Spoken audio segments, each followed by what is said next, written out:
Welcome back to book intro. Guys, जैसे कि आप लोगों को पता ही है कि मैं अभी ये जो सीरीज़ है चाणक्य की नीति की, उसमें 17 अध्याय जो है वो एक के बाद एक 17 वीडियो में बताने वाली हूँ। और उस वीडियो में एक अध्याय में जितने भी श्लोक है उसमें हम डिटेल बात करेंगे कि उसमें आचार्य चाणक्य क्या कहना चाहते हैं। तो ये आज दूसरा अध्याय है और दूसरे अध्याय में टोटल 20 यानी कि 20 श्लोक है, तो 20 श्लोक्स, ओके। और उस श्लोक में बात करेंगे। तो हम शुरू करते हैं पहले श्लोक से। तो पहले श्लोक में आचार्य चाणक्य कहते हैं कि स्त्रियों में देखने को मिलते हैं नॉर्मली जो कॉमन दुर्गुण जो है या दोष कह लो, वो जो आपको देखने को मिल सकता है वो है। तो यहाँ पर दोषों की बात की गई है। जो पहला दोष है वो है झूठ बोलना। तो स्त्रियाँ झूठ बोलती है और सोचे बिना बोलना, फिर दुस्साहस करना, छल कपट और बहुत ज़्यादा मोह चीज़ों के प्रति, एंड गंदगी और निर्दयता। तो ये जो गुण हैं ये स्वाभाविक दुर्गुण है जो आपको स्त्रियों में देखने को मिल सकते हैं। डिटेल में आचार्य चाणक्य ने कहा है कि ये जो ऐसा नहीं है कि ये सारे के सारे जो दुर्गुण है वो किसी एक ही स्त्री में देखने को मिल जाए या फिर सभी स्त्रियों में हो। ऐसा ये दुर्गुण नॉर्मल कॉमन दुर्गुण है जो आपको स्त्रियों में देखने को मिल सकते हैं। और ऐसा भी हो सकता है कि आपको ये दुर्गुण किसी पुरुष में देखने को मिल जाए, बिकॉज ये कॉमन है। तो उसके बाद का जो श्लोक है उसका जो टाइटल है वो ये है कि अगर आपकी ज़िंदगी में ये सारी चीज़ें हैं तो यह आपके पूर्व जन्म का ही फल होगा एक्चुअली, बिकॉज ये सबको नहीं मिलता है। तो वो चीज़ें क्या है जो अगर हो आपके पास तो वो पूरा जन्म का ही फल हो सकता है। तो उसमें है कि आपको 2 टाइम खाना मिल रहा है, वो भी अच्छा खाना। तो अगर आपको अच्छा खाना मिल रहा है और आप जो खाना खाते हो वो आपको पचा भी सकते हैं, यानी कि आपको डाइजेशन की कोई भी प्रॉब्लम नहीं है, आप जो भी खाओगे आपको कोई प्रॉब्लम नहीं होने वाली। और आपकी ज़िंदगी में एक सुंदर स्त्री है, यानी कि आपकी वाइफ हो सकती है, आपकी गर्लफ्रेंड हो सकती है, अगर आपकी ज़िंदगी में ऐसी एक स्त्री है और आप एक अच्छी ज़िंदगी जी रहे हैं, यानी कि आपको ज़िंदगी में जो चाहिए वो आपके पास है। अगर यानी कि आपको पैसे की कोई दिक्कत नहीं है, आप जो भी करना चाहिए आप वो कर सकते हो। अगर ऐसा है, आप एक अच्छी ज़िंदगी जी रहे हो और पैसे है और आप दान भी कर रहे हो, तो अगर ऐसी चीज़ें हैं आपकी ज़िंदगी में, ये 5 चीज़ें, तो आप ये आपके पूरे जन्म का पुण्य का नतीजा हो सकता है। बिकॉज ये सारी चीज़ें सभी को हासिल नहीं होती है ज़िंदगी में। तो यहाँ पर यही लिखा है कि अगर आप बिकॉज सबके पास पैसे होते हैं लेकिन सब दान नहीं कर सकते हैं। जो लोग दान करना चाहते हैं उनके पैसे ना भी हो सकते हो, जो जिसके पास अच्छा खाना हो तो उससे डाइजेशन की प्रॉब्लम हो सकती है।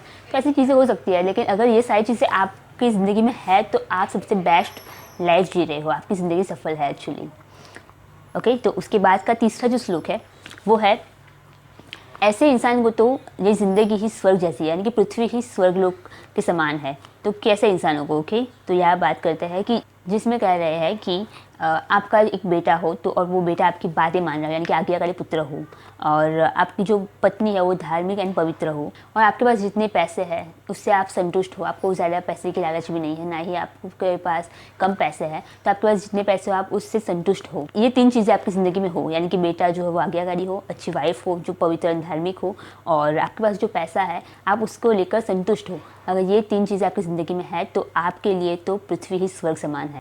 तो चौथे श्लोक में आचार्य चाणक्य कहते हैं कि अच्छा बेटा, पिता, मित्र और अच्छी पत्नी यानी योग्य पत्नी वो कौन है, किसे कहा जाएगा कि ये सबसे बेस्ट है, ओके। तो यहाँ पर लिखा है कि एक ऐसा बेटा जो अपने पापा की बातें मानता हो, यानी कि आज्ञाकारी पुत्र हो, और एक ऐसे पिता जो अपने बच्चों का पालन पोषण कर रहे हैं, फिर एक ऐसा दोस्त जिस पे आप भरोसा कर सकते हो, एंड एक ऐसी पत्नी जो आपको हमेशा खुश रखती हो। अगर आपकी ज़िंदगी में ये 4 लोग हैं तो ये एकदम योग्य पिता, पुत्र, मित्र और पत्नी है। देखिए गाइस, मैं इसमें डिटेल में नहीं जा पाती बिकॉज ऑलरेडी 30 मिनट्स का वीडियो रहता है, फिर 1 घंटे का वीडियो हो जाए तो मज़ा नहीं आएगा देखने में। तो 30 मिनट में वीडियो में मैं कंप्लीट कर सकूँ ऐसा मैं ट्राई करती हूँ। तो हमारा 5वां श्लोक जो है वो है, मुख में राम बगल में छुरी, यानी आपको पता चल गया ये है कि जो आपके सामने प्रशंसा करते हैं और पीछे से आपकी बुराई करने वाले लोगों के बारे में आचार्य चाणक्य कहते हैं कि ऐसे जो लोग जो आपके हमेशा आपकी कार्यों की तारीफ करते हो कि यार तूने बहुत अच्छा काम किया, और पीछे आपके पीठ पीछे आपकी बुराई करते, तो ऐसे लोग उन्होंने एग्जाम्पल लिख के कहा है कि ऐसे लोग दूध में विष के समान हैं। तो ऐसे लोगों को हमेशा ही अपनी ज़िंदगी से दूर रखिए, हो सके तो उनसे दूर ही रहिए, बिकॉज फिर बाद में प्रॉब्लम हो सकती है ज़िंदगी में। तो 6ठे श्लोक में आचार्य चाणक्य कहते हैं कि किसी का भी भरोसा नहीं करना चाहिए। तो उसमें उन्होंने कहा है कि जो भी कृत्रिम है, जिसे बनाया गया है, यानी कि जो कुदरती नहीं है, उस चीज़ों का बिल्कुल भी भरोसा ना करें। एंड कभी भी अपने दोस्तों का ही भरोसा नहीं करना चाहिए। कभी कभी क्या कहते हैं कि जो दोस्त है वो अभी आपके दोस्त है, लेकिन अगर उनको भी गुस्सा आ गया या फिर कोई झगड़ा हो गया या कुछ भी होता है ज़िंदगी में, तो उस वक्त वो भी आपका दुश्मन बन सकता है। तो आपकी जो सीक्रेट चीज़ें है या प्राइवेट चीज़ें है जो आपको शेयर नहीं करनी चाहिए, तो आप किसी से भी शेयर ना करें। आप जितने चीज़ों को अपने पास ही रखेंगे तो वही इतनी सेफ़ रहेगी, बिकॉज लोगों को कहने के बाद बातें फैली जाती है। तो आपके दोस्तों का भी भरोसा ना करें, कुछ चीज़ों में आपको थोड़ा प्राइवेट रहना ही चाहिए। उसके बाद का जो श्लोक है 7वां श्लोक, उसमें आचार्य जानकी कहते हैं कि आप जब कोई चीज़ हाथ में लेते हैं करने के लिए, फिर वो आपका कोई गोल हो, कोई आप काम करने वाले हो, या फिर आप अपना बिजनेस स्टार्ट करने वाले हो, या फिर कुछ भी चीज़ है जो आप अभी स्टार्ट करने वाले हो, तो अभी तक आपने किया नहीं है, तो उस चीज़ों को हमेशा ही अपने पास ही रखो। किसी को बताओ मत, किसी को कहो मत, दोस्तों में या फिर पब्लिक में या फिर अपने माँ बाप को, किसी को ही मत बताओ। सिर्फ वो काम पे फोकस रखो, काम करो पहले। क्योंकि कभी कभी क्या होता है कि जब आप चीज़ों को शेयर करते हो कि भाई मैं अभी कंपनी स्टार्ट कर रहा हूँ, मुझे अभी स्टार्टअप है या फिर कुछ भी है, जो लोगों में क्या होता है कि आप अगर इतने स्ट्रांग नहीं है अगर मन से, तो अगर कोई आपको कहेगा कि यार तू बिज़नेस स्टार्ट तो कर रहा है लेकिन क्या पता अच्छे से ना चले, तो फिर ऐसे लोग हमारा मनोबल जो है वो कमज़ोर कर देते हैं, फिर हम वो काम नहीं कर पाते हैं। तो ज़रूरी नहीं होता है कि ऐसा ही हो ज़िंदगी में। कभी कभी क्या होता है कि आपका लक है तो आप कर भी लेंगे, या फिर कुछ भी काम, अगर आप काम स्टार्ट करोगे तो आप उसमें सफल होने ही वाले हो। तो हमेशा ही अपनी चीज़ें अपने तक ही रखो, लोगों को बताओ मत ज़्यादा। टाइम पे उन्हें पता चलने ही वाला है अगर आपने वो काम अच्छे से सक्सेसफुली किया तो पहले से काम स्टार्ट करने से पहले से आपको लोगों को नहीं बताना है कि मैं क्या कर रहा हूँ, ये हमेशा गुप्त रखें। बिकॉज जितना आप तक की बात रहेगी उतना ही आप उसमें फोकस रहेंगे, एंड आपको पता है कि आपको क्या करना है, कोई आपको डिस्ट्रैक्ट नहीं कर पाएगा टोटली। तो ये एक चीज़ है। तो ये आप बहुत ही इंपॉर्टेंट श्लोक था ये एक्चुअली, हमें ज़िंदगी में इस चीज़ को उतारनी चाहिए कि जब हम कुछ नया स्टार्ट करने वाले तो किसी को ना बताएं। ओके, उसके बाद का जो 8वां श्लोक है वो है कि सबसे बड़ी कमनसीबी क्या हो सकती है ज़िंदगी में। तो हम देखते हैं कि क्या है। ओके, तो यहाँ पर लिखा है कि जो मूर्खता होते हैं, जो मूर्ख लोग होते हैं, वो बहुत ही दुखदायक चीज़ है कि बिकॉज लोग उन्हें पागल समझते हैं। एंड सबसे चीज़ जो होती है मूर्ख बनने में वो ये होता है कि हमें खुद पता नहीं रहता कि हम यहाँ पे मूर्खामी कर रहे हैं, यू नो। तो ये एक चीज़ है, एंड हमें लगता है कि हम जो कर रहे हैं वो सही है, तो वो भी एक चीज़ है कि ये अच्छी नहीं है, वो दुखदायक है एक्चुअली। उसके बाद है जो यौवन होता है, यानी कि हम जब यंग होते हैं, वो चीज़ भी दुखदायक है। बिकॉज यंग जब होते हैं, यानी कि 18 से 25 27, जब हम यंग होते हैं, हम कहते हैं हम यंग है, उस वक्त हमारी ज़िंदगी में बहुत से उतार चढ़ाव आते हैं, और ऊपर यानी कि हम लोग बहुत ज़्यादा दुख देखते हैं ज़िंदगी में। ज़िंदगी का सबसे ज़्यादा दुख तभी होता है, तो ये एक चीज़ है। और उसके बाद उन्होंने कहा है लेकिन देखो हाँ, ये सही है कि मूर्खता दुखदायक है, जो युवानी है, जो जवानी है, वो भी दुखदायक है। लेकिन उससे भी ज़्यादा दुखदायक चीज़ और कम नसीबी क्या है, तो वो ये है कि जब आप किसी और के घर में रहते हो, यानी कि आपका खुद का घर नहीं है, आप किसी और के घर में रह रहे हो, फिर वो किसी पर्पज़ से, लेकिन अगर आप किसी और के घर में रह रहे हो तो ये सबसे ज़्यादा कष्टदायक और दुखदायक चीज़ है, और कम नसीबी कहा जाएगा। क्योंकि उसमें क्या होता है कि रिस्पेक्ट नहीं मिलती, अब हमारा सम्मान खो देते हैं, एंड हम लोग खुद के पैरों पे खड़े नहीं हैं। तो ये सारी चीज़ें हो सकती है। जो लोग मोस्टली ऐसा होता है एक्चुअली, स्कूल के टाइम पे भी कुछ लोग स्टूडेंट होते थे, उनका घर दूर होता था, तो वो लोग सिटी में रहने के लिए किसी अपने फैमिली मेम्बर के घर पे रहते थे, या फिर अपने चाचा के घर, मामा के घर पे। तो वो लोग कहते थे कि यार मुझे होमवर्क करने का टाइम नहीं मिलता है, बिकॉज घर पे काम करना पड़ता है, मामी का या फिर काकी का काम करना पड़ता है। तो ये एक चीज़ होती है कि हमें करना ही पड़ता है। और खुद का अगर हो तो हम आराम, माँ बाप कहते हैं कि भाई तुम लोग स्टडी करो, आराम से होमवर्क कंप्लीट करो, पहले वो सारा काम मैं कर लूँगी। लेकिन बाहर किसी और के घर पे ये चीज़ नहीं देखने को मिलती है। तो ये एकदम सही पॉइंट है। उसके बाद का जो 9वां श्लोक है, ओके 9 नंबर का, उसमें उन्होंने कहा है कि साधु पुरुष जो होते हैं वो चंदन समान है। यानी कि यहाँ पर साधु पुरुषों की बात की गई है। ऐसा ज़रूरी नहीं है कि साधु पुरुष यानी कि जो भगवे कपड़े पहनते हो, जो माला पहनते हो, या फिर वो कहते हैं ना तिलक लगाते हो, वो साधु पुरुष नहीं है। लेकिन साधु पुरुष जो होते हैं वो चंदन समान। यानी कि चंदन समान क्यों कहा है यहाँ पर, इस श्लोक में आचार्य चाणक्य ने कहा है कि चंदन जो होता है वो हर पर्वत पे, हर जंगल में नहीं उगते हैं। वैसे ही साधु पुरुष जो होते हैं वो दुनिया में हर जगह आपको नहीं मिल सकता है, वो कहीं पर ही मिलता है। ऐसा नहीं है कि आपको कहीं पे मिल जाएंगे, और हर इंसान को आप साधु पुरुष नहीं मान सकते हो। एक्चुअली ये सही भी है, बहुत सारे न्यूज़ में आते हैं एक्चुअली जो फेक साधु पुरुष होते हैं उनके बारे में। तो उन्होंने यहाँ पे एग्जांपल लेते हुए यहाँ पर कहा है कि मुक्तामणि, अगर आप लोगों को पता होगा मुक्तामणि के बारे में, मुक्तामणि जो होता है वो हाथी के सिर पे यहाँ पर होता है। एंड वहाँ पर मुक्तामणि के लिए तो बहुत सारे हाथियों को मार भी दिया गया था पास्ट टाइम में। तो वो एक चीज़ होती है, हाथी के यहाँ पर माथे पर ही यहाँ पर मुक्तामणि होता है, वो बहुत ही प्योर होता है, तो बहुत ही महंगा भी होता है एक्चुअली। तो वो हर एक हाथी में नहीं देखने को मिलता है। ये उन्होंने कहा है कि हर हाथी में जैसे मुक्तामणि नहीं मिलता है, जैसे हर जंगल में चंदन का पेड़ नहीं उगता है, वैसे ही संसार में हर जगह पे आपको साधु पुरुष नहीं मिल सकते। तो ये एक चीज़ इस श्लोक में। ओके, 10वें श्लोक में आचार्य चाणक्य कहते हैं कि पिता का धर्म। तो अगर आप एक पिता है तो आप ये ज़रूर सुन लीजिए कि पिता का धर्म क्या है। तो पिता का धर्म यही है कि एक बुद्धिमान पिता हमेशा ही अपने बच्चों को स्टडी के लिए इंकरेज करेगा कि पहले स्टडी कर लो, बिकॉज ये बहुत इंपॉर्टेंट है। स्टडी यानी कि शिक्षण, संस्कार नीतिवान बनाएगा और सदाचारी पुत्र। तो ये जो चीज़ है यही ये इम्पॉर्टेंट क्यों है, बिकॉज ऐसे इंसान का ही कुल में लोग उससे सम्मान देंगे।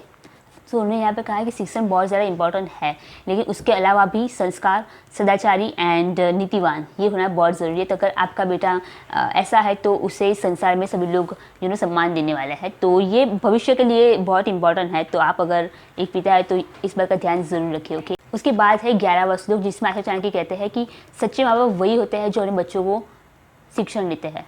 तो ये एक बहुत ज़्यादा इंपॉर्टेंट चीज़ है। एक्चुअली अभी हम लोग बहुत ज़्यादा डेवलप कर चुके हैं, बहुत सभी इस जगह पर सभी लोग स्टडी करते हैं। एंड कभी कभी क्या होता है कि लोग एक दूसरे को ऐसे देख कर भी कि यार इसका बेटा स्कूल जाए तो मेरा बेटा क्यों नहीं, इसकी बेटी जाए तो मेरी बेटी क्यों नहीं। तो इस चीज़ की वजह से भी शिक्षण स्तर में हमारा इंडिया में बढ़ा है। अब एक्चुअली 2012 में जो था उससे तो बहुत ज़्यादा बढ़ चुका है। तो ये भी एक अच्छी चीज़ है। तो यहाँ पर आचार्य चाणक्य यही कहते हैं कि शिक्षण बहुत ज़्यादा इंपॉर्टेंट है। तो ऐसे माँ बाप जो बच्चों को शिक्षण देते हैं वो बेस्ट माँ बाप, क्योंकि शिक्षण से ही लोग सम्मान देते हैं। शिक्षण जो है कि वो चीज़ है, अगर आप पढ़े लिखे हैं तो लोग, एक ऐसा वर्ड भी था कि लोग हमेशा पूछते हैं कि भाई तू कितना पढ़ा लिखा है, तो उस हिसाब से वो लोग आपको सम्मान देने वाले हैं कि इसे सम्मान देना चाहिए, कि इसे मान से बुलाए या नहीं। सो शिक्षण बहुत ज़्यादा इंपॉर्टेंट चीज़ है। तो शिक्षण की बात जब आए तो माँ बाप को अगर कठोर बनना पड़े तो कठोर बनना चाहिए, बिकॉज फ्यूचर में आपका बेटा ही फिर कहेगा कि यार तुम लोगों ने मुझे पढ़ाया क्यों नहीं। तो ये बहुत इंपॉर्टेंट है कि पहले अपने बच्चों को पढ़ाओ लिखाओ, ये बहुत ज़्यादा इंपॉर्टेंट चीज़ है। शिक्षण, जो शिक्षित लोगों की ही सम्मान होता है समाज में, तो शिक्षण वो बहुत इंपॉर्टेंट है। तो यहाँ पर आचार्य चाणक्य ने बहुत सारे श्लोक में, हमने अभी तक जितने श्लोक उन्होंने शिक्षण को बहुत ज़्यादा इंपॉर्टेंट दिया है। एंड इवन वो खुद भी एक अध्यापक थे, आचार्य थे, तो उन्हें भी इस चीज़ का अंदाज़ा है। तो उसके बाद का जो 12वां श्लोक है, तो इस श्लोक में आचार्य चाणक्य यही कहते हैं कि बच्चों को लाड करनी चाहिए, लेकिन ज़्यादा नहीं, क्योंकि आप ज़्यादा लाड करोगे तो वो बिगड़ जाएंगे और फिर वो भविष्य में आपके लिए संकट पैदा कर सकते हैं। तो इसलिए बच्चों को ज़्यादा लाड नहीं करनी चाहिए और उन्हें सही टाइम पर शिक्षा भी करनी चाहिए। जब ऐसा लगे कि बच्चे ने कुछ गलत किया है तो उसे डांटना भी चाहिए, लेकिन ऐसे डांटो कि उसे बुरा ना लगे, वो समझे कि क्यों डांट पड़ी। एंड तो बिकॉज उसका भी तरीका होता है एक प्रॉपर, हमेशा बच्चों को मारना नहीं चाहिए, लेकिन उन्हें समझाना चाहिए। समझाना इज़ मोस्ट इंपॉर्टेंट। आप समझाओ तो सही रहेगा, तो आपको बात मानेगा भी कि मुझे समझा रहे, मुझे डांट नहीं रहे। तो वो एक चीज़ हमेशा ध्यान में रखें कि बच्चों को कैसे आपको बड़ा करना है, ये बहुत ज़्यादा इंपॉर्टेंट है। पेरेंटिंग के भी बहुत सारे कोर्सेज होते हैं कि बच्चों को कैसे बड़े किया जाए। तो ये आजकल इसीलिए होता है क्योंकि पेरेंट्स लोग समझ नहीं पा रहे कि बच्चों को कैसे बड़ा किया जाए, उन्हें क्या समझाया जाए। तो इसके लिए भी बहुत सारे कोर्सेज बाहर निकले। ओके, तो 13वें श्लोक में आचार्य चाणक्य कहते हैं कि सार्थक दिन किसे कहा जाएगा। तो सार्थक दिन का मतलब है परफेक्ट दिवस, की किसे आपने जो आपको दिन में करना है तो आपने किया। तो यहाँ पर आचार्य चाणक्य कहते हैं कि दिन में एक बार एक व्यक्ति को श्लोक पढ़ना चाहिए। अगर आप पूरा श्लोक नहीं पढ़ सके तो आपको आधा श्लोक पढ़ना चाहिए और उसका मतलब समझना चाहिए। यानी कि अपने जो वेद है उसके बारे में आपको जानकारी देनी चाहिए, बिकॉज आजकल ये हो रहा है कि बहुत सारे बच्चों को नहीं पता होता है, बहुत सारे लोगों को नहीं पता होता है कि हमारा जो संस्कृति है वो क्या है। बहुत सारे लोगों को नहीं पता होता है कि कंस और रावण में क्या फ़र्क है। एंड बहुत सारी चीज़ें ऐसी है जो लोगों को नहीं पता है। तो ये एक बहुत सा इंपॉर्टेंट है कि हमें अपने जो संस्कृति है उसके बारे में थोड़ा नॉलेज होना चाहिए। कि दिन में आप एक श्लोक पढ़ लीजिए, उसका मतलब जानिए, उस चीज़ का मनन कीजिए, आपको अभ्यास करना है। एंड उसके बाद उन्होंने कहा है कि दान करो। तो हमारी संस्कृति में दान का बहुत ज़्यादा महत्व है, तो इसलिए यहाँ पर ये भी लिखा है कि दान, दिन में एक बार दान तो करना ही चाहिए। तो उसके बाद के 14वें श्लोक में आचार्य चाणक्य कहते हैं कि ऐसी कौन सी चीज़ है जो इंसान को अंदर से खाक कर देती है, अंदर से जला देती है। तो उसमें पहली चीज़ है कि अपनी वाइफ से वियोग, यानी कि आपकी पत्नी आपको छोड़ के चली जाए या वो मर जाए, या फिर आप लोग किसी भी कारण के वश में आकर आप अलग हो जाए। तो ये एक चीज़ है, तो वो इंसान को अंदर से खाक कर देती है। उसके बाद है कि आपके जो संबंधी है, रिलेटिव्स है, अगर वो आपका अपमान कर दे। एंड उसके बाद है कि आप अपना जो कर्ज़ लिया है वो आप कर्ज़ चुका ना पाए, यानी कर्ज़ अदा ना कर पाए। या फिर किसी दुष्ट राजा, यानी कि कोई बॉस, अभी तो राजा नहीं है तो कोई बॉस जो ख़राब है, जो अच्छा नहीं है, आप उसकी सेवा कर रहे हो, तो वो एक चीज़, बिकॉज उससे आपकी कदर कभी नहीं होने वाली। और गरीबी और धुत लोगों की सभा। तो ये 6 चीज़ें हैं जो अग्नि के बिना ही इंसान को अंदर से जला देती है। उसके बाद का जो श्लोक है उसमें लिखा है कि वृक्ष, स्त्री और राजा का नाश कब होता है। ओके, तो ये जो श्लोक है इसमें आचार्य चाणक्य कहते हैं कि ऐसा पेड़ जो नदी के किनारे उगाया है। तो ऐसा अगर पेड़ उसका नाश होने वाला है, बिकॉज नदी में कभी भी पूरा सकता है, तो उस हिसाब से उसकी आसपास की ज़मीन होगी वो इतनी स्ट्रांग नहीं होगी, इसकी पकड़ भी इतनी मजबूत नहीं होगी, तो वो पेड़ कभी भी गिर सकता है। और ऐसी स्त्री जो किसी पराये घर में रहती है, बिकॉज पराये घर में अगर स्त्री रहती है तो उसके आत्मसम्मान और चरित्र पे हमेशा ही सवाल उठते रहते हैं, तो उस स्त्रियों का भी नाश होता है, यानी कि उसका अपमान होता है। तो ये एक चीज़ है। और उसके बाद उन्होंने लिखा है कि ऐसा राजा जो मंत्री की सलाह ना लेता हो, यानी कि ऐसा राजा जो उससे ज्ञानी, बिकॉज राजा से भी ज्ञानी लोग उसके मंत्री और वही लोग होते हैं कि जिससे वो सलाह लेता है कि भाई अब मैं क्या करूँ नेक्स्ट। तो अगर वो राजा खुद के मन की बात कर रहा हो, बिकॉज उससे पता नहीं है कि देश में क्या चल रहा है, राज्य में क्या चल रहा है एक्चुअली, तो अगर उसे मंत्री की सलाह लेनी चाहिए, अगर नहीं ले रहा है तो ये भी यहाँ पर राजा का नाश होगा। बिकॉज मंत्री लोग जो होते हैं उन्हें प्रजा की परिस्थिति के बारे में पता होता है, तो वो एक मध्यस्थ के तरीके काम करता है राजा और प्रजा के बीच में। तो अगर उसकी सलाह नहीं ले रहा है तो फिर राजा अगर अपनी मन की करेगा तो फिर ऑब्वियसली प्रजा उससे खुश नहीं रहेगी और राजा का भी नाश होगा। उसके बाद का जो 16वां श्लोक है वो है जैसा वर्ण वैसा धर्म, यानी कि हमारे संस्कृति में 4 वर्ण दिए गए हैं, जिसमें आता है ब्राह्मण, क्षत्रिय, वैश्य और शूद्र। ओके, तो यहाँ पर इस वर्ण की बात की गई है। तो ब्राह्मणों का जो कर्म है वो है शिक्षण, यानी कि अभ्यास, ज्ञान प्राप्त करना, वो उनका धर्म है। फिर क्षत्रिय का जो धर्म है वो है शासन करना, यानी राजा जो होते, पहले राजा क्षत्रिय ही होते थे, क्षत्रिय राजा बनते थे, तो वो एक चीज़ है। और वैश्य लोगों का जो मुख्य काम है वो है व्यवसाय करना, व्यापार करना, और शूद्रों का मुख्य काम है कि इन तीनों की सेवा करना। तो यहाँ पर आचार्य कहते हैं कि शिक्षण ज्ञान के लिए हमें विद्या की ज़रूरत पड़ती है, शासन करने के लिए बल की ज़रूरत पड़ती है यानी कि शक्ति की, और व्यवसाय करने के लिए पैसे की ज़रूरत पड़ती है। तो इसीलिए ब्राह्मणों को विद्या देवी सरस्वती की पूजा करनी चाहिए, तो वो लोग ज्ञान प्राप्त कर सकते हैं। और वेदों का ज्ञान होना बहुत ज़रूरी है। ब्राह्मण ऐसे ही ब्राह्मण नहीं बनते, ब्राह्मणों को हमेशा वेदों का ज्ञान होना ही चाहिए, या आचार्य जानकी ये भी कहते हैं। उसके बाद है कि राजा कोई कैसे बनता है, प्रजा उस पर भरोसा कैसे करती है कि वो कितना सक्षम है। तो वो राजा कैसे बनेगा, तो उसकी एक यही चीज़ होती है कि उसमें कितनी ताकत है, उसमें जो कितना बल है वो देखा जाता है, उसके बाद ही वो राजा बनता है। तो ये बहुत ज़्यादा ज़रूरी है कि राजा मजबूत हो, तभी प्रजा को लगेगा कि हाँ ये मेरा रक्षण कर सकता है, बिकॉज राजा का ही धर्म होता है कि प्रजा की रक्षा करना और शासन करना। तो यहाँ पर उन्होंने ये लिखा है कि शक्तिशाली राजा होना बहुत ज़्यादा ज़रूरी। धन जो है वो वैश्यों का शस्त्र है, बिकॉज उन्हें व्यवसाय करने के लिए पैसे की ज़रूरत पड़ती है, तो उन्हें हमेशा ही पैसे इकट्ठे करने चाहिए और वो व्यवसाय कर सकते हैं इसके लिए। और वैसे ही ब्राह्मण, क्षत्रिय और वैश्यों की सेवा करना ये शूद्रों का धर्म है। लेकिन फिर आचार्य ये भी कहता है कि वर्ण जो है वही सिर्फ इम्पोर्टेंट नहीं है, इम्पोर्टेंट है कि इंसान के कर्म, यानी कि मनुष्य कैसे कर्म चॉइस करता है, उसकी चॉइस क्या है। तो हमेशा ही ये भी ज़रूरी है कि कर्म जो है वही वर्ण का आधार है। उन्होंने फिर यहाँ पर बात थोड़ी चेंज की है और फिर उन्होंने कहा है कि वर्ण जो है वो कर्म प्रधान है, एक्चुअली धर्म प्रधान नहीं, कर्म प्रधान है। कि ऐसा इंसान कि जो विद्वान है, जिसके पास ज्ञान है, जिसके पास वेदों का ज्ञान है, वो ऋषि कार्य करता है, तो वो ब्राह्मण है। अगर ऐसा इंसान जो व्यवसाय करता है तो वो वैश्य है। तो उन्होंने कहा है कि पहले उन्होंने कहा कि धर्म प्रधान है, फिर उन्होंने कहा कि कर्म प्रधान है एक्चुअली। तो ये बात आप हमेशा ध्यान में रखिए। तो उसके बाद का जो 17वां श्लोक है उसमें आचार्य चाणक्य कहते हैं कि काम से ही मतलब, लोगों को हमेशा काम से ही मतलब होता है। हम लोग कहते हैं मतलब दुनिया हो गई है, तो लोगों को सिर्फ काम से मतलब है कि मेरा काम अगर उसे हो तो ये मुझे वो कॉल करेगा या मुझसे पूछेगा। तो वैसे उन्होंने यहाँ पे एग्जाम्पल लेते हुए कहा है कि जो वेश्या होती है उससे सिर्फ पैसे से मतलब होता है, पैसे खत्म बात खत्म। वैसे ही जो राजा होता है, तो अगर राजा शक्तिशाली नहीं है, वो निर्भर है, वो प्रजा की रक्षा नहीं कर सकता है, तो ऐसे राजा की प्रजा भी खिलाफ हो जाती है कि भाई ये राजा हमारे लिए नहीं है अच्छा। और वैसे ही जिस पेड़ों पे फल नहीं होते हैं वहाँ पर पंछी जो थे वो माया नहीं बनाते हैं अपना। तो ये एक चीज़ है। और उन्होंने ये सारे एग्जाम्पल्स दिए हैं कि जब काम खत्म हो जाते हैं तब लोग आपसे दूर हो ही जाते हैं। तो लोगों के आपके जो भी संबंध है वो हमेशा ही कोई ना कोई वजह से ही होते हैं। वजह खत्म होने के बाद लोग आपसे दूर हो ही जाते हैं। ऐसा बहुत सारा होता है, जैसे स्कूल खत्म होने के बाद स्कूल के दोस्त निकल जाते हैं हमारी ज़िंदगी से, कॉलेज खत्म होने के बाद कॉलेज के दोस्त निकल जाते हैं हमारी ज़िंदगी से, वर्क प्लेस चेंज होने के बाद जो हमारे कलीग्स थे वो भी हमसे दूर हो ही जाते हैं। तो जब तक काम है तब तक आपके साथ आपके दोस्त रहने वाले हैं। उसके बाद का जो 18वां श्लोक है उसमें आचार्य चाणक्य कहते हैं कि ऐसी चीज़ों का समय सर त्याग करना चाहिए। तो वो चीज़ें क्या है, तो यहाँ पर उन्होंने कहा है कि दक्षिणा, यानी कि हमारे यहाँ पे जब ब्राह्मण आते हैं, हम लोग यज्ञ के लिए या फिर कोई भी शुभ काम के लिए आते हैं जब ब्राह्मण, तो ब्राह्मणों को भी दक्षिणा मिलते ही यजमान का घर छोड़ देना चाहिए। और उसके बाद यहाँ पर लिखा है कि विद्या अभ्यास पूर्ण होने के बाद शिष्यों को गुरु का घर छोड़ देना चाहिए।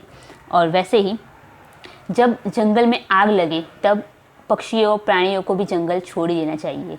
तो ये बहुत ज़्यादा इंपॉर्टेंट श्लोक है, बिकॉज किसी भी चीज़ को लेकर हमारे दिल में मोह नहीं होना चाहिए कि यार मैंने यही से शुरू किया था, यही मेरे गुरु है, या फिर ऐसा ज़िंदगी में होता है। कुछ लोग ज़िंदगी में कभी भी कुछ चीज़ों को छोड़ ही नहीं पाते हैं, वो हमेशा ही उस चीज़ से लिपटे रहता है कि नहीं यार यही मेरा। मोस्टली लोग अपना जो घर होता है बचपन का, वही वो उनसे कभी छोड़ नहीं पाते उस ज़िंदगी में, कहते हैं कि नहीं मैं पूरी ज़िंदगी यही बिताऊंगा। तो ये एक चीज़ है, ये मोह है एक्चुअली, ये कोई प्रेम नहीं है, ये मोह है। तो वो दोनों में फ़र्क इस श्लोक में ऐसे जाने के कहते हैं कि वो आपको कब किस चीज़ों का त्याग करना चाहिए। तो उन्होंने एग्जाम्पल जो दिया है, उस एग्जाम्पल में वो ये कहना चाहते हैं कि ब्राह्मण जो है उन्हें दक्षिणा मिलने के बाद घर छोड़ देना चाहिए। क्यों? क्योंकि अगर वो दक्षिणा मिलने के बाद भी बैठे रहते हैं तो वो उनका सम्मान खो रहे हैं उस समय के दौरान। उसके बाद उन्होंने कहा है कि शिक्षण खत्म होने के बाद हमें गुरु का त्याग करना चाहिए, यानी कि गुरु के घर को छोड़ देना चाहिए। तो ये इसलिए क्योंकि अगर आप नहीं छोड़ते तो गुरु आपका त्याग कर देंगे कि भाई खत्म हो गया, अब चलो निकलो। वैसे भी स्कूल में ऐसा होता था हमेशा कि जो लोग रिपीटर्स होते थे उनका लोग टीचर्स जो होते हैं वो ज़्यादा इंपॉर्टेंस नहीं देते थे कि यार तुम लोग तो हमें हर साल के हो यार। तो वो एक चीज़ है, शिक्षण टाइम पे ले लेना चाहिए। उसके बाद हमारा जो मान है वो मेंटेन नहीं रहता है, लोग हमें अपमान करते हैं एक्चुअली। और उसके बाद उन्होंने कहा है कि जंगल में आग लगने के बाद, तो जंगल में आग लगने के बाद जो पक्षी है उन्हें पक्षी और प्राणियों को जंगल छोड़ देना चाहिए। क्योंकि अब हाँ ये ज़रूरी है कि वो लोग वही पैदा हुए थे, वो लोग वही रह रहे हैं। ये जो पॉइंट है उसमें उन्होंने मोह को दर्शाया है कि किसी भी चीज़ से को लेकर आपको मोह नहीं होना चाहिए, यानी कि पक्षियों को भी अगर आग लग रही है तो आपको छोड़ देना चाहिए। कुछ लोग ऐसे होते हैं ना कि यार यहीं पे मैं पैदा हुआ, मुझे यहीं पे रहना है, अरे यार वो बिल्डिंग अब गिरानी है, लेकिन नहीं, वो लोग बिल्डिंग गिराने के बाद भी जब बिल्डिंग नहीं बनती है तो वो लोग वहीं पे घर लेते हैं। तो ये एक चीज़ है, तो ये प्रेम नहीं है, ये मोह है एक्चुअली। ओके, तो उसके बाद का जो 19वां श्लोक है उसमें आचार्य चाणक्य कहते हैं कि जैसा संग वैसा रंग। तो ये एक चीज़ है, ये बहुत ज़्यादा सबको पता ही होती है, ये बहुत ही कॉमन चीज़ है हमारी ज़िंदगी में। इंडिया में जितने भी लोग इंडियंस हैं उन लोगों को पता ही होगा ये कि जैसा संग वैसा रंग। ओके, तो यहाँ पर आचार्य चाणक्य कहते हैं कि हमें हमेशा ही ऐसे दोस्तों को चुनना चाहिए जो अच्छे हैं, जो हमारी ज़िंदगी में हमें कुछ हमारी ज़िंदगी में इम्प्रूवमेंट ला सकते हैं। तो इस लोग में आचार्य चाणक्य यही कहते हैं कि दुराचारी, खराब दृष्टि वाले लोग, कोई भी कारण के बिना किसी को हानि पहुंचाने वाले लोग से हमेशा दूर रहना चाहिए, उनसे दोस्ती नहीं करनी चाहिए। क्योंकि उस चीज़ों से आपका जो आत्मसम्मान है, आपका जो चारित्र है, उस पर सवाल उठने वाला है। और ये चीज़ होती है, कॉलेज में ऐसे लोग होते थे जो खराब लड़के होते, खराब लड़कियाँ होती थी, तो उसकी वजह से क्या होता है कि जो टीचर्स लोग होते हैं वो लोग हमें भी ऐसे सोचते हैं कि यार तुम इसके दोस्त हो, तू भी इसके जैसा ही है। तो ये बहुत इंपॉर्टेंट है कि आप दोस्ती किसके साथ रख रहे हो, ये बहुत ज़्यादा इंपॉर्टेंट है। बिकॉज आप कहोगे यार मुझे क्या फ़र्क पड़ा, मैं तो अच्छा हूँ ना, और उसके गुण मुझ में तो आने वाले हैं, मुझे पता है मैं कौन हूँ। लेकिन आप जितना टाइम किसी के साथ स्पेंड करते हो आप उसके जैसे बन ही जाते हो। ये बहुत ही कॉमन चीज़ है, बहुत ही नॉर्मली देखने को मिलती है। तो हमेशा ही ऐसे लोगों से दोस्ती करें जो आपसे ऊपर हो, जो आपसे ज़्यादा आपके जो भी क्षेत्र में आप काम कर रहे हो उसमें उनका लेवल अच्छा हो, तो आप भी उनके गुण लेने वाले हो एंड आप उस जगह पहुँचे होंगे। इसके लिए भी एक पॉइंट था कि अगर आप ऐसे लोगों के साथ बैठते हो जो लोग मिलियनर्स है, जो लोग बिलियनर्स है, जो लोग बहुत करोड़पति है, तो अगर ऐसे आपके 6 दोस्त हैं ना, तो 7वां करोड़पति आप बनने वाले हो। तो ये बहुत ज़्यादा इंपॉर्टेंट है कि आप कैसे लोगों के साथ उठते बैठते हो। ओके, तो इसके बाद का जो 20वां श्लोक है और आखिरी श्लोक है इस अध्याय का, वो है सरखे सरखानी रीत। यानी कि यहाँ पर उन्होंने कहा है, उन्होंने यहाँ पे समानता की बात की है, लेकिन समान विचारों की बात की है, समान दृष्टिकोण की बात की है कि हमेशा ऐसे लोगों से दोस्ती रखो जो आपके समान, आपके साथ उनका जो विचार है, उनकी जो विचार श्रेणी है या फिर उनकी जो सोच है वो आपसे मिलती जुलती हो। तो ज़्यादा मानसिक रूप से ज़्यादा टकरार नहीं होने वाली है और आप लोग एक दूसरे को सम्मान भी देंगे एंड बहुत ही अच्छी दोस्ती रहेगी। तो ये बहुत ज़्यादा इंपॉर्टेंट है कि आप ऐसे लोग दोस्ती बनाए कि जो आपके विचारों से विपरीत ना हो, वो लोग अलग ना हो, उनकी जो लेवल ऑफ थिंकिंग है वो डिफरेंट ना हो। तो ये बहुत ज़्यादा इंपॉर्टेंट है। तो ये था 20वां श्लोक, आखिरी श्लोक इस अध्याय का। तो हमारा अध्याय 2 जो है वो ये पे ख़त्म होता है।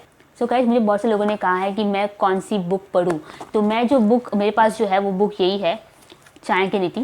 ये मेरे पास गुजराती एडिशन है एक्चुअली, और मुझे एक कमेंट भी आई थी जिसमें उन्होंने कहा था कि ये जो बुक है वो संस्कृत में ही है या फिर कैसे चाणक्य नीति में समझाया गया है। तो ये जो बुक है मेरी, आई नो आपको दिख रहा है कि नहीं, देखो मैं आपको दिखा। तो ये जो बुक है वो इस टाइप की है, लाइक ये जो है जो दूसरा अध्याय हमारा, एंड फिर यहाँ पर ये गुजराती में टाइटल लाया है और फिर उसके बाद से संस्कृत है और फिर ये गुजराती।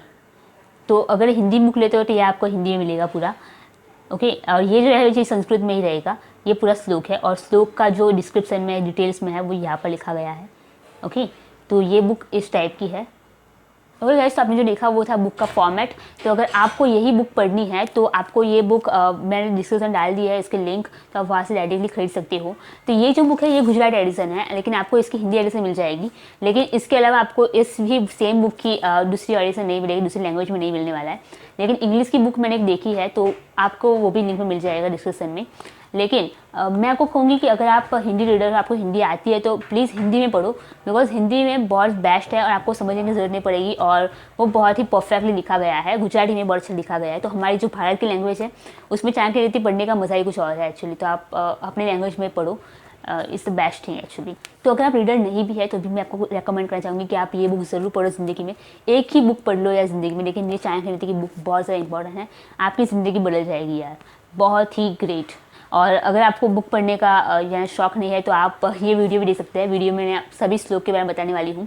तो अभी नेक्स्ट जो आएगा वो अध्याय 3 आएगा, तो आप बने रहिए मेरे साथ। एंड अगर आपको ये वीडियो अच्छा लगा है देन इसे ज़रूर शेयर करना गाइज़, ये मेरे लिए बहुत ही हेल्पफुल रहेगा एक्चुअली। और अगर आपको बुक को लेकर कोई भी प्रॉब्लम हो, कोई भी क्वेश्चन हो, कोई भी क्वेरी हो, तो आप मुझसे पूछ सकते हैं डायरेक्टली इंस्टाग्राम पे DM में आप मुझे पूछ सकते हैं। सो आप वहाँ पर जाके नाम है बुक इंट्रो, ओके, तो आपको बुक इंट्रो टाइप करना है और सेम आइकॉन है, तो आपको वो पेज जल्दी मिल जाएगा। Okay, so thank you very much for watching.